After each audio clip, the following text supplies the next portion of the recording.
Chapter 1. My First Love.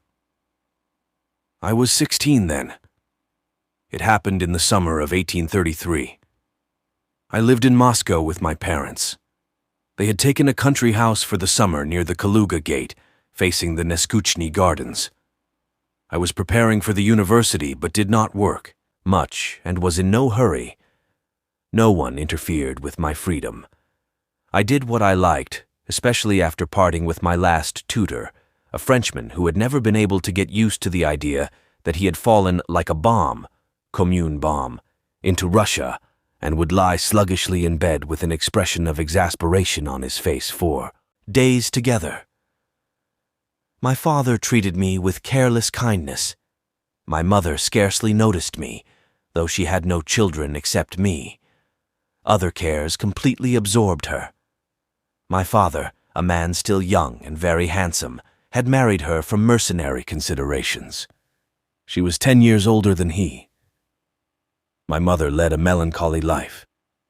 She was forever agitated, jealous, and angry, but not in my father's presence. She was very much afraid of him, and he was severe, cold, and distant in his behavior. I have never seen a man more elaborately serene, self-confident, and commanding. I shall never forget the first weeks I spent at the country house. The weather was magnificent. We left town on the 9th of May, on St. Nicholas's Day. I used to walk about in our garden, in the Neskuchny Gardens, and beyond the town gates. I would take some book with me, Kadanov's Course, for instance, but I rarely looked into it, and more often than anything declaimed verses aloud. I knew a great deal of poetry by heart. My blood was in a ferment, and my heart ached so sweetly and absurdly. I was all hope and anticipation, was a little frightened of something, and full of wonder at everything, and was on the tiptoe of expectation. My imagination played continually, fluttering rapidly about the same fancies like martins about a bell tower at dawn. I dreamed, was sad, even wept. But through the tears and through the sadness, inspired by a musical verse or the beauty of evening, shot up like grass in spring the delicious sense of youth and effervescent life. I had a horse to ride. I used to saddle it myself and set off alone for long rides, break into a rapid gallop and fancy myself a knight at a tournament. How gaily the wind whistled in my ears, or turning my face towards the sky, I would absorb its shining radiance and blue into my soul, that opened wide to welcome it. I remember that at that time the image of woman, the vision of love, scarcely ever arose in definite shape in my brain. But in all I thought, in all I felt, lay hidden a half-conscious, shame-faced presentiment of something new, unutterably sweet, feminine.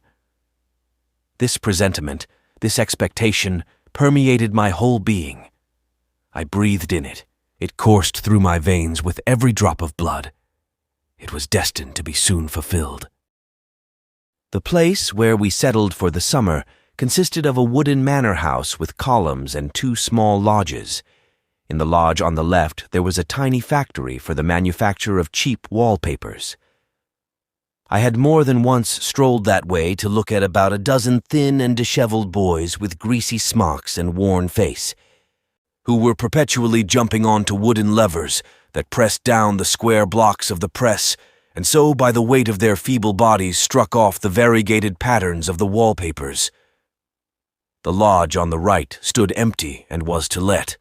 One day, 3 weeks after the 9th of May, the blinds in the windows of this lodge were drawn up. Women's faces appeared at them. Some family had installed themselves in it. I remember the same day at dinner, my mother inquired of the butler who were our new neighbors, and hearing the name of the Princess Zashekin, first observed with some respect, "Ah, a princess," and then added, "A poor one, I suppose." They arrived in 3 hired flies, the butler remarked deferentially as he handed a dish. "They don't keep their own car, Reg, and the furniture's of the poorest." "Ah," replied my mother, "so much the better."